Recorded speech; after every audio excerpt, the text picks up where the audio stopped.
Peace. What's good, guys? How's it going? Hope you guys are doing well. Let's quickly discuss Impact Wrestling for June the 2nd, 2022. So, we kicked the show off with Savannah Evans versus Mia Yim. This is a pretty okay match. Towards the end of the match, Tasha Steelz tries to get involved. Jordan Grace makes the save. In the end, Mia Yim wins via defeat. Then, during that match, Purrazzo, she was on commentary. So, my bad. Tom Hannafin was doing 90% of the commentary. Then we had a backstage segment involving Eddie Edwards and Shark Boy. Shark Boy talked some shit to Eddie Edwards. Eddie Edwards then proceeded to jack up Shark Boy, and then Eddie Edwards got told off by Wildcat Chris Harris. I can't remember when he was with the company. I want to say maybe 2010, 2011, some shit like that. Either way, it doesn't matter. Then we got The Influence. They made fun of Rosemary losing Havoc, who got absolutely slaughtered by Masha Slamovich last week. That was fucking awesome. So they talked shit about Rosemary, and then Rosemary got the rest of Decay involved, that being Crazy Steve and Black Charus, to scare the shit out of The Influence. Who gives a fuck? Moving on. Then we had Kenny King versus Blake Christian, a very good TV match. Trey Miguel was on commentary. He was fucking awful. The match was really good. I thought that there were some spots in the match where I thought that Blake was going to actually win. I'm glad he didn't. Kenny King wins via the Royal Flush, so he keeps his X Division spot.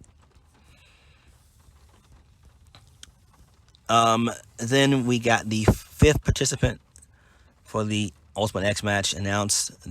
We got a video package, that being Jack Evans.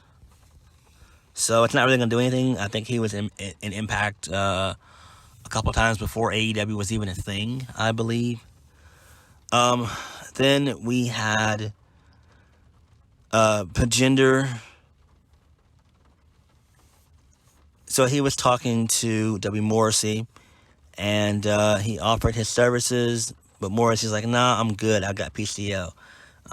He said it in a very respectful way, and then PCO violently screamed Morrissey's name. So I was like, damn. So, yeah. It sucks that Morrissey's gone. We'll talk about that towards the end, though. For those of you guys that don't know, W. Morrissey is no longer with Impact. Then we had the new digital media champion, that being Rich Swann, taking on Matthew Raywalt.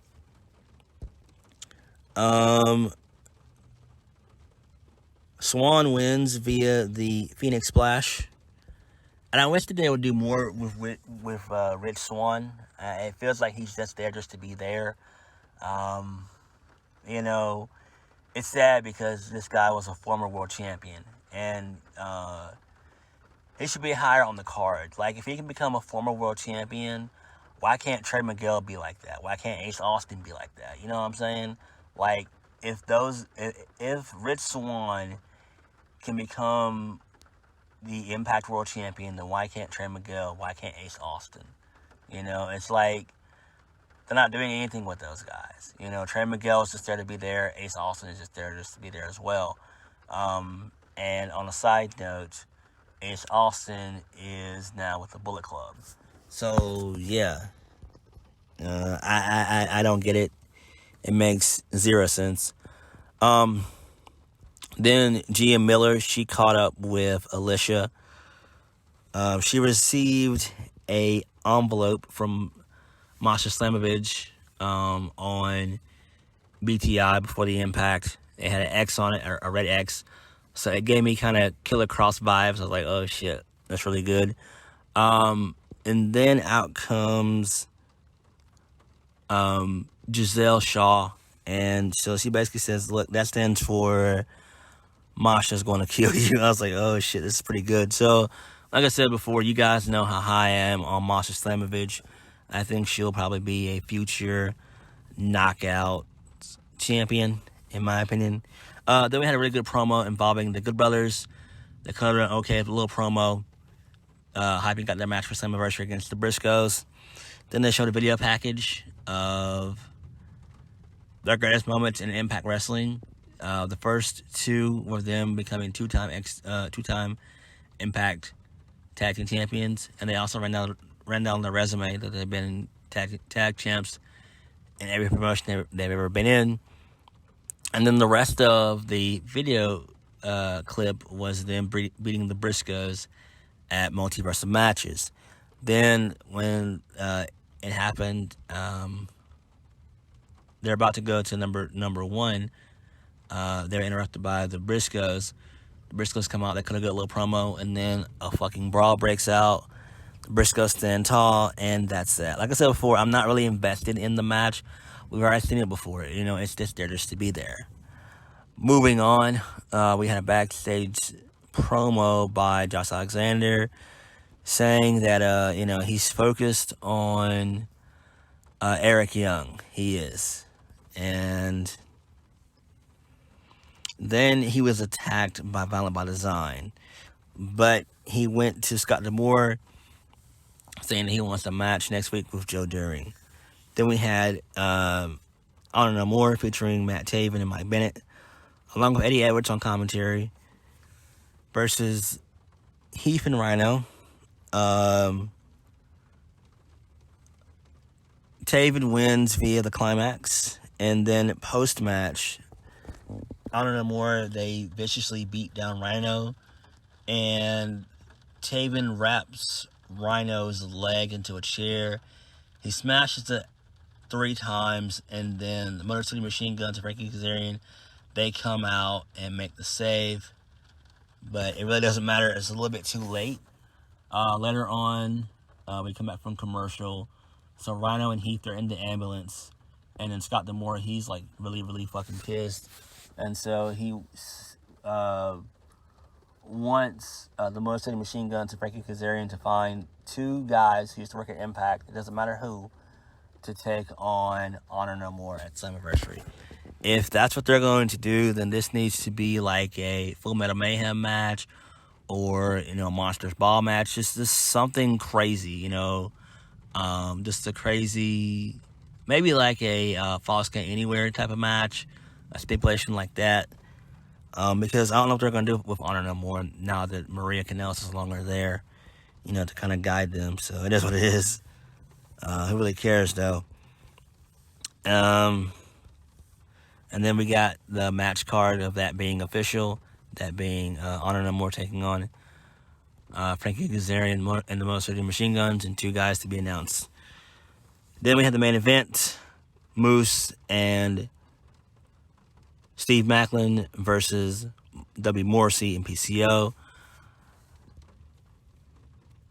Maclin wins via a vicious DDT for the 1-2-3.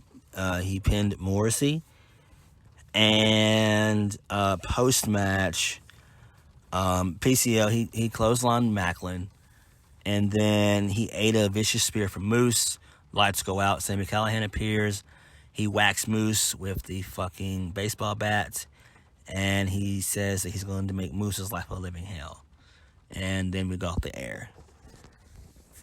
So, it was an okay little show. 2 weeks till Slammiversary, but I'm not really all that excited. There's no story in most of the matches. It's just not there. Let's talk about W. Morrissey departing from Impact.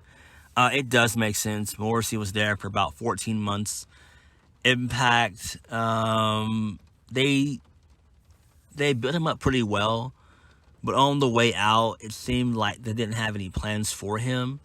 When he first came in the company, he was a monster heel, and then he was able to get himself organically over, and they ended up turning him into a baby face. I don't know what they're going to do when it comes to Impact. Impact right now is in some deep trouble right now. They're in some deep waters.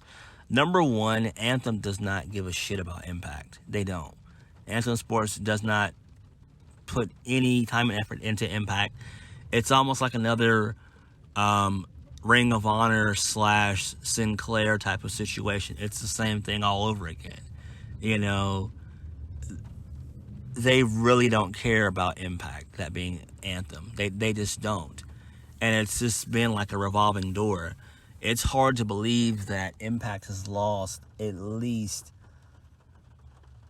6 people within the last month and a half. They just lost Jonah. They lost the Inspiration, aka the Iconics. They've lost W. Morrissey, Willie Mack. Earlier, they lost Jake something not too long ago. They lost Paul Labah. They've lost a lot of people. So it's like a revolving door. And like you can't really get invested in who they have. You just can't. And they're also getting ready to lose the Good Brothers. So I mean I don't know what they're doing. I don't know what they're gonna do. You know, I like Impact. I want Impact to be better, but man, if I knew the Anthem was going to do this, if this was going to be the result in the lack of care and negligence towards Impact, it would have been better off if, you know, Impact would have merged with maybe like a like an MLW and an NWA, something like that. I don't know, but it's just it's a sad situation. It is a sad situation all around. And I hate it. You know, Morrissey could have been a top guy with the company. Where he goes, I probably want to say probably back to WWE, because I think they're probably going to release some more people in the next few weeks. They probably are going to release some people as we get closer to SummerSlam and after Hell in a Cell this Sunday. So they might release some people. Impact, I mean, you know, with Summerversary being in 2 weeks, they can't really get their dibs on the recent releases. It would be good if they could get Dexter Lumis back, aka Samuel Shaw, back. I think that could very well be a possibility, man. But they've got to do something. They need star power, and they don't have any star power. They don't. Moose and Josh Alexander, you know, they're good, but you know, I'm glad they're there. It's great. But people think, you know, Eddie Edwards is not him. Like, Eddie Edwards is not a star. Eddie Edwards, he's been there for about, 5-6 years. He's not a star, you know. Eddie's just there because he's there. The same thing with Sami Callihan. Same thing with Rosemary. Those three individuals I just named, they refuse to reinvent themselves. That's why they're in the predicament that they're in. You know, no other company is going to really want them. Not a mainstream promotion in WWE, and then AEW. Like, neither of those mainstream companies, well, you know, neither of them want those, you know, type of individuals. They just don't. And I don't know what Impact's going to do, but it's not looking good for Impact right now. It's just not. And, you know, I'm not even excited for Slammiversary. I'm just not. It's just like, eh. So I don't know what Impact's going to do, but it's not looking good for them right now. It's not. You know, with Morrissey being gone, that's a massive blow. And, you know, it sucks for Josh Alexander, because now Josh Alexander no longer has any credible contenders anymore now that Jonah's gone, now that Morrissey's gone. I mean, all you have is Moose. And we already know that Eric Young's going to lose anyway to Alexander. So, you know, there's that. I don't know. Even if they do something with Honor No More, it's still not going to do anything, you know? Like, that's kind of ran its course. But thank you guys for watching. Please hit the like button, comment down below, and subscribe for more videos. I'll catch you guys later. Peace.